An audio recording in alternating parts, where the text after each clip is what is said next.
예배를 사모하여 수요 예배를 드리시는 모든 성도님들을 주님의 이름으로 축복합니다. 오늘 하나님께서 주시는 말씀을 통해 주님의 뜻을 깨닫는 시간 되시기를 바랍니다. 오늘 우리가 읽은 본문 말씀은 여호수아가 가나안의 정탐꾼들을 보내는 이야기로 시작을 합니다. 그런데 우리가 요즘 새벽기도 말씀을 통해서도 알 수 있듯이 가나안의 정탐꾼을 보낸 일은 그들에게 처음 있는 일이 아니었습니다. 이미 모세 때에 가나안에 정탐꾼을 보낸 일이 있었습니다. 모세는 12명의 정탐꾼을 보내어서 그 땅의 형편을 살펴보도록 그들을 보내었습니다. 그것과 같이 오늘 말씀에서도 여호수아는 가나안 땅 초입에 있는 여리고성과의 전쟁을 준비하기 위해 그곳에 정탐꾼을 보내었습니다. 여호수아 2장 1절 말씀을 잠깐 보도록 하겠습니다. 여호수아가 어떻게 시작하는지 함께 보도록 하겠습니다. 눈의 아들 여호수아가 시딤에서 두 사람을 정탐꾼으로 보내며 이르되 가서 그 땅과 여리고를 엿보라 하매 그들이 가서 라합이라 하는 기생의 집에 들어가 거기서 유숙하더니. 이 두 명의 정탐꾼은 여호수아의 보냄을 받아 여리고로 몰래 들어가게 되고 어디에 잠입을 하게 됩니까? 라합이라고 하는 기생의 집에 잠입을 하게 됩니다. 왜 하필 그 두 명의 정탐꾼은 다른 많은 곳을 두고 기생의 집에 들어갔는지 성경은 그것에 대해서 정확하게 밝히고 있지는 않지만 대부분의 학자들은 그 기생의 집이 외부인들에게 특별한 의심을 받지 않고 방문하기에 적합한 곳이었고 또 그곳에는 여러 가지 정보들이 오가는 곳이었기 때문에 그런 기생의 집을 선택했을 것이라고 추측을 합니다. 그들은 그렇게 사실 그 정보를 위해서 또 의심을 받지 않기 위해서 그 기생의 집을 선택했다고 했지만 거기에는 누구도 예상하지 못했고 또 기대하지 않았던 하나님의 놀라운 계획이 숨어 있었습니다. 이 두 명의 정탐꾼과 그 기생집의 주인이었던 라합의 만남은 이스라엘과 여리고 두 나라의 운명을 결정짓는 만남이었습니다. 이 만남에 대해서 두 정탐꾼은 우연한 만남이었다라고 이야기할지 모르지만 그들의 만남은 이미 하나님께서 계획하신 것이었습니다. 오늘 우리는 이 말씀을 함께 살펴보면서 그 만남이 어떤 만남이었고 또 그 만남 속에 숨어있는 하나님의 놀라운 계획이 무엇인가 함께 살펴보고 또 이 말씀을 통해서 하나님께서는 우리가 어떤 삶을 살기 원하시는지 우리에게 어떤 말씀을 하시는지 함께 살펴보도록 하겠습니다. 먼저 오늘 본문 2절과 3절 말씀을 같이 한번 읽어보도록 하겠습니다. 그들에게 그 라합의 집에 숨어 들어간 그 정탐꾼들에게 어떠한 일이 일어나게 되는지 함께 보도록 하겠습니다. 어떤 사람이 여리고 왕에게 말하여 이르되 보소서 이 밤에 이스라엘 자손 중에 몇 사람이 이 땅을 정탐하러 이리로 들어왔나이다. 여리고 왕이 라합에게 사람을 보내어 이르되 내게로 와서 내 집에 들어간 그 사람들을 끌어내라. 그들이 이 온 땅을 정탐하러 왔느니라. 말씀을 보니까 정탐꾼의 그 임무가 본격적으로 시작하기도 전에 이 두 명의 정탐꾼들에게 위기가 찾아옵니다.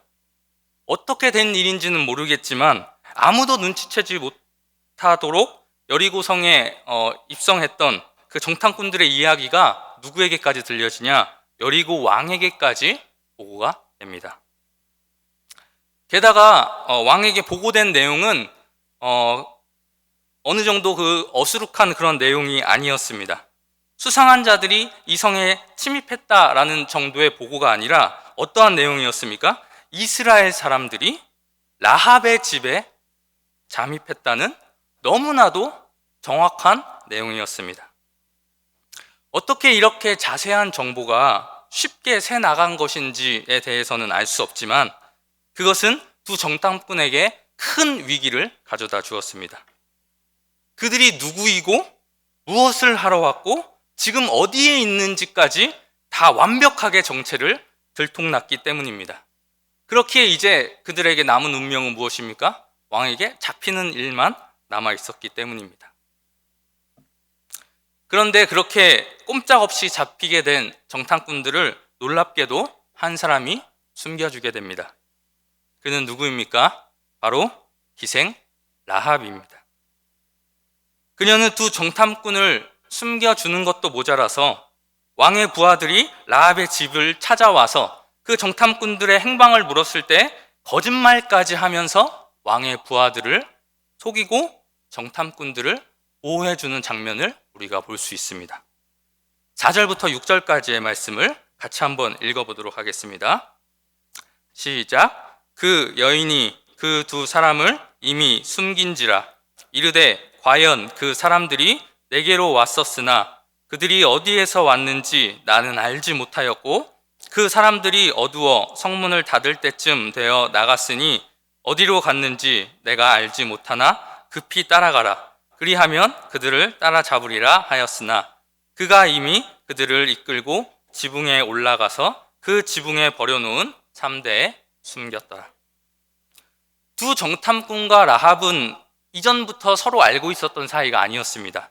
그들은 아무 관계도 없었고 생전 처음 보는 관계였습니다.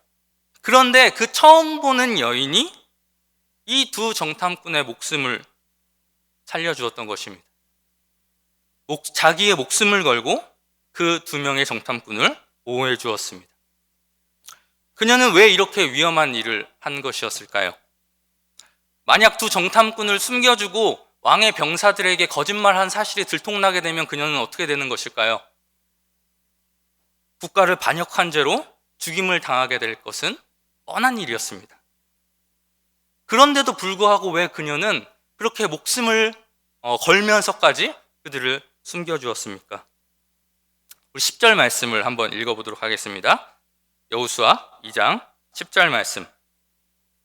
시작. 이는 너희가 애굽에서 나올 때에 여호와께서 너희 앞에서 홍해물을 마르게 하신 일과 너희가 요단 저쪽에 있는 아모리 사람의 두 왕 시혼과 옥에게 행한 일, 곧 그들을 전멸시킨 일을 우리가 들었음이니라.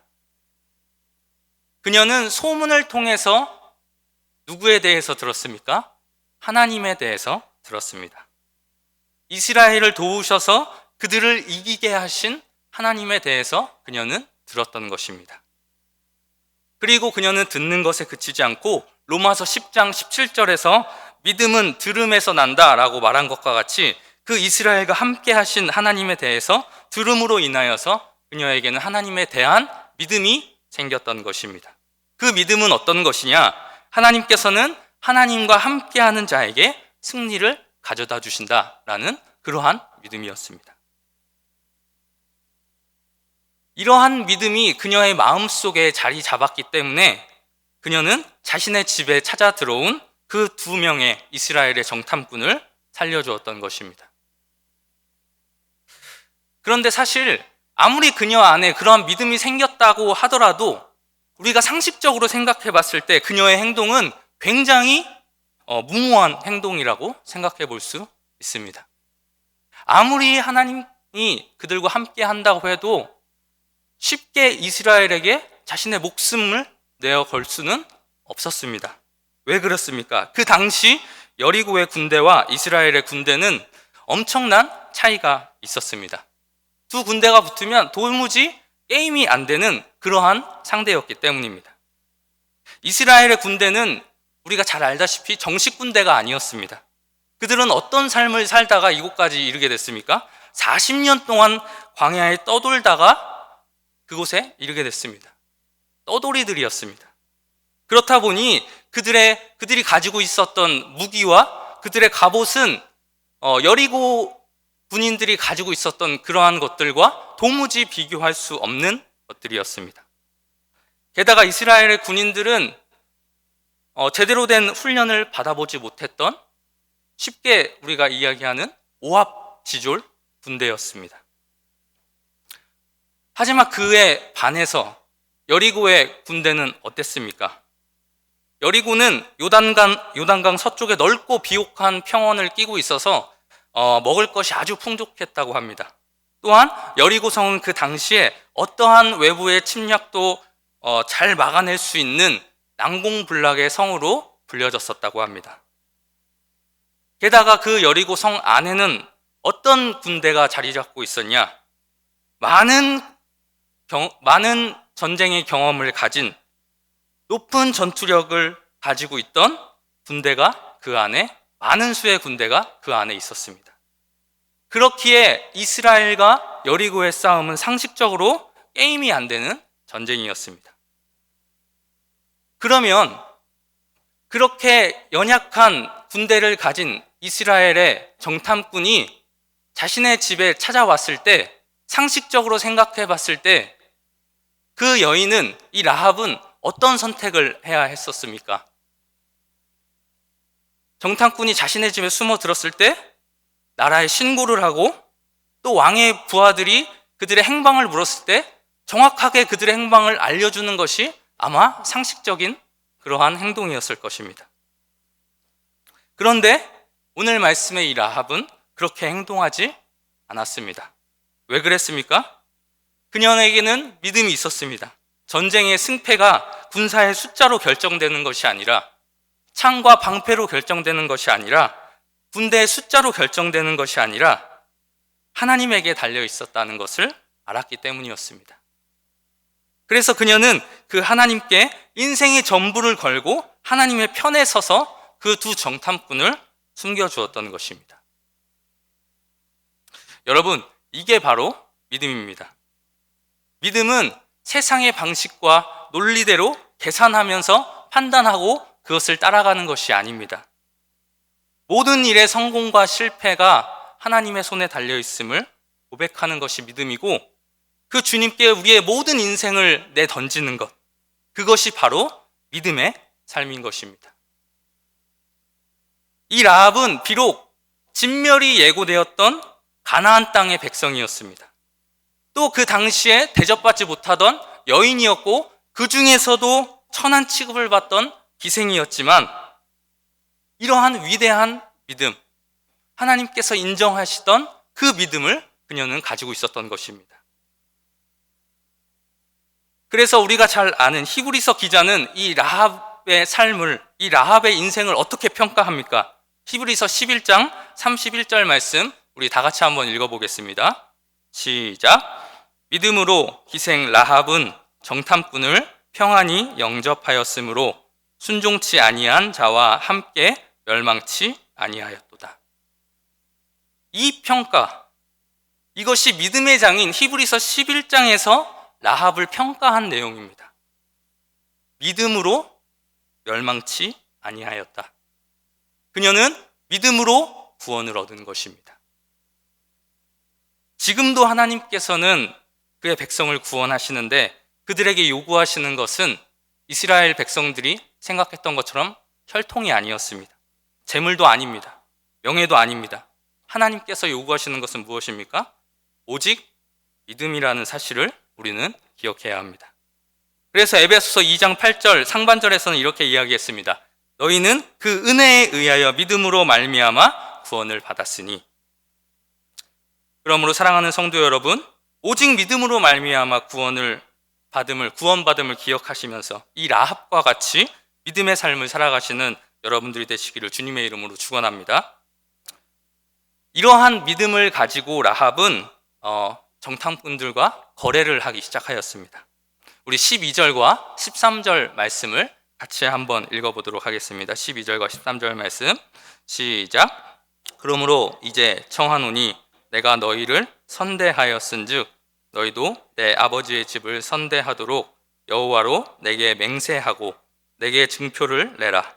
그리고 나의 부모와 나의 남녀 형제와 그들에게 속한 모든 사람을 살려주어 우리 목숨을 죽음에서 건져내라. 라합이 하는 이야기가 무엇입니까? 정탐꾼들에게 하는 이야기가 무엇입니까?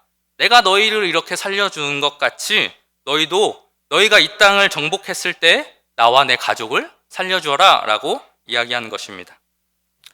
그 말을 들은 두 정탐꾼은 자신들을 살려준 라합에게 한 가지 약속을 합니다. 우리 18절 말씀 어떤 약속을 했는지 같이 읽어보겠습니다. 시작. 우리가 이 땅에 들어올 때에 우리를 달아내린 창문에 이 붉은 줄을 메고 내 부모와 형제와 내 아버지의 가족을 다 내 집에서 모으라. 두 정탐꾼과의 약속의 증표로 창문에 무엇을 메고 있으면, 붉은 줄을 메고 있으면 그 줄을 보고 그 집안에 있는 사람들을 다 살려주겠다는 약속을 한 것입니다. 그러자 라합은 그 약속을 받고 그들을 다시 이스라엘 진영으로 돌려보내면서 곧바로 그 약속과 같이 그 자신의 집 창문에 붉은 줄을 매답니다. 그런데 사실 라합이 이 창문에 붉은 줄을 매다는 행동도 어찌 보면 굉장히 위험한 행동이라고 볼 수 있습니다. 왜냐하면 그 당시 이 라합은 여리고 왕으로부터 이스라엘 정탐꾼과 마주쳤을지도 모른다는 그러한 의심을 받고 있는 상황이었기 때문입니다.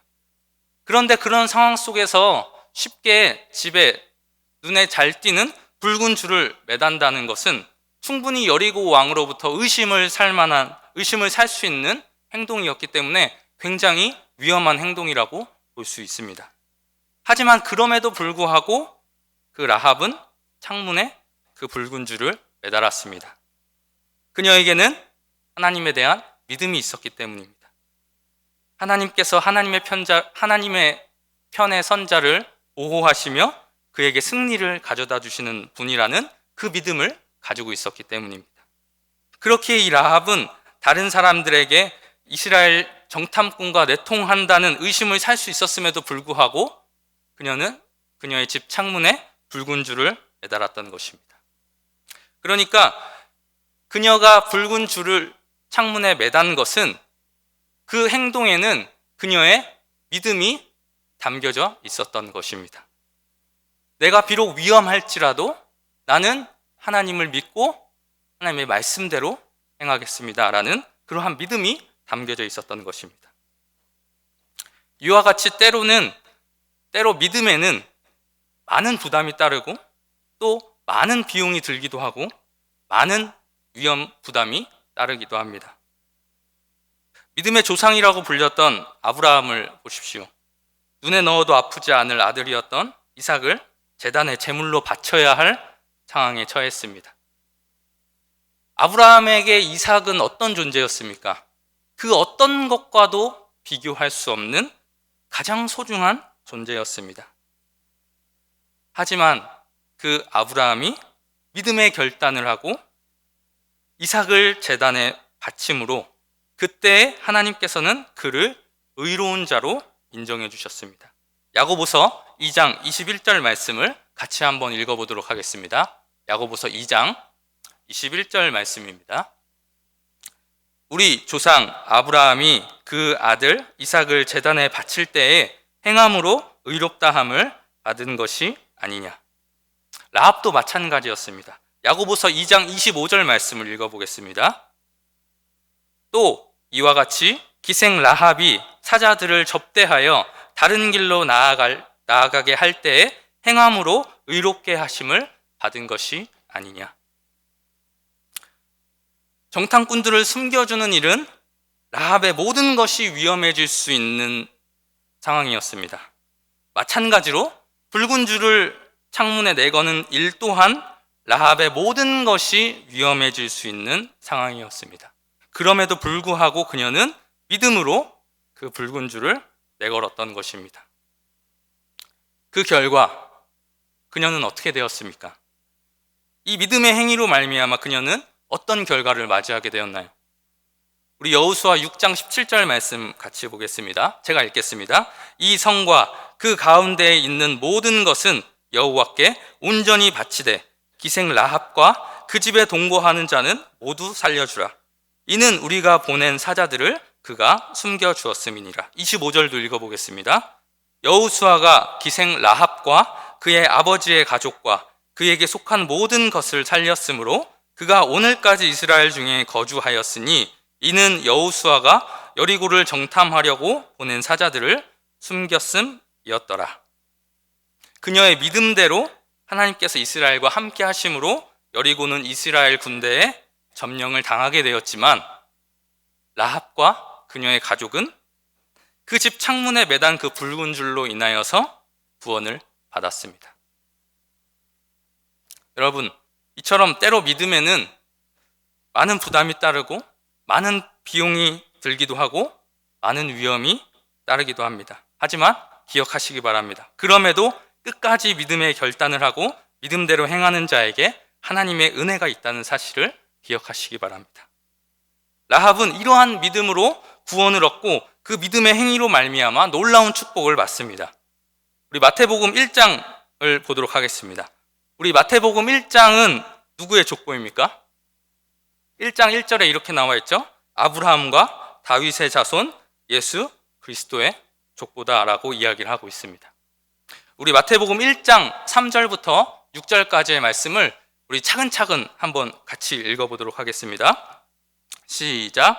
유다는 다말에게서 베레스와 세라를 낳고 베레스는 헤스론을 낳고 헤스론은 람을 낳고 람은 아미나답을 낳고 아미나답은 나손을 낳고 나손은 살몬을 낳고 살몬은 라합에게서 보아스를 낳고 보아스는 루색에서 오벳을 낳고 오벳은 이새를 낳고 이새는 다윗 왕을 낳으니라.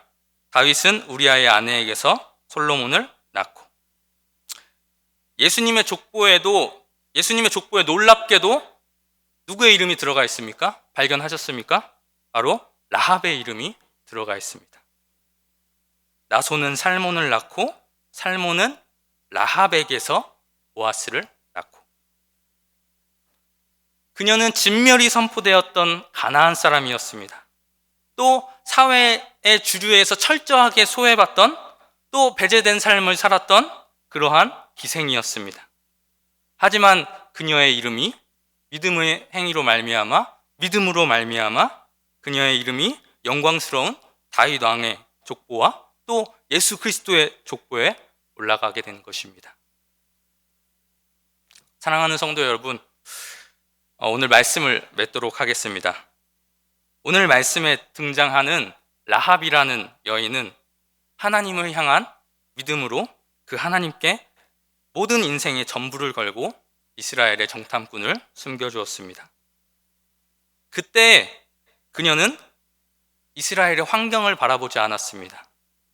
이스라엘의 군인 수가 몇 명이나 있는지, 그들의 장비가 어떤 것인지 오늘 말씀을 살펴보면 그것에 대해서는 1절 이야기하지 않는 것을 볼 수 있습니다. 그녀는 오직 이스라엘을 이기게 하신 하나님에 대해서만 이야기했습니다. 그녀는 어떤 믿음을 가지고 있었던 것입니까? 전쟁의 승패가 장비로 인한 것도 아니요, 군대의 숫자로 인한 것도 아니요, 훈련으로 인한 것도 아니요, 오직 하나님에게 달려있음을 믿고 그렇게 결단하며 행동하였던 것입니다. 사랑하는 우리 대전중학교에 모든 성도 여러분, 라합의 이러한 믿음을 가지실 수 있는 여러분들의 삶이 되시기를 바랍니다.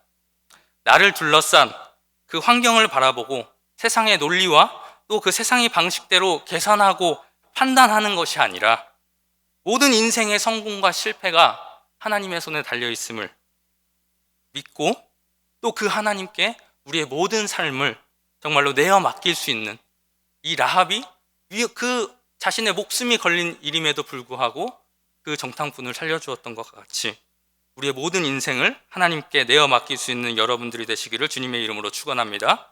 그러나 그러한 믿음의 삶에는 이야기한 것처럼 때로 많은 부담이 따르고 또 많은 비용이 들기도 하고 때로 많은 위험이 따르기도 합니다. 정탐꾼과의 약속으로 집에 붉은 줄을 매다는 것은 그녀와 그녀의 가족의 목숨을 거는 일이었습니다. 하지만 그럼에도 그녀는 믿음을 가지고 창밖으로 붉은 줄을 내던졌습니다. 우리 또한 믿음의 삶을 살아갈 때 때로는 내가 가지고 있는 것 중에서 많은 것을 내어놓고 또 포기해야 될 때도 있습니다. 위험을 감수해야 될 때도 있습니다. 또 손해를 감수해야 될 때도 있습니다. 그때 그 현실적인 상황으로 인해 창밖에 던진 그 붉은 줄을 걷어들이는 일이 없기를 바랍니다. 그럴 때일수록 하나님의 말씀을 더욱 붙잡으며 과감하게 하나님께 모든 것을 내어 맡기며 붉은 줄을 창문 밖으로 내어 던질 수 있는 여기 모인 모든 대전중앙교회 성도 여러분들 되시기를 주님의 이름으로 축원합니다. 오늘 이 시간 다 함께 말씀을 생각하면서 함께 합심으로 기도하도록 하겠습니다.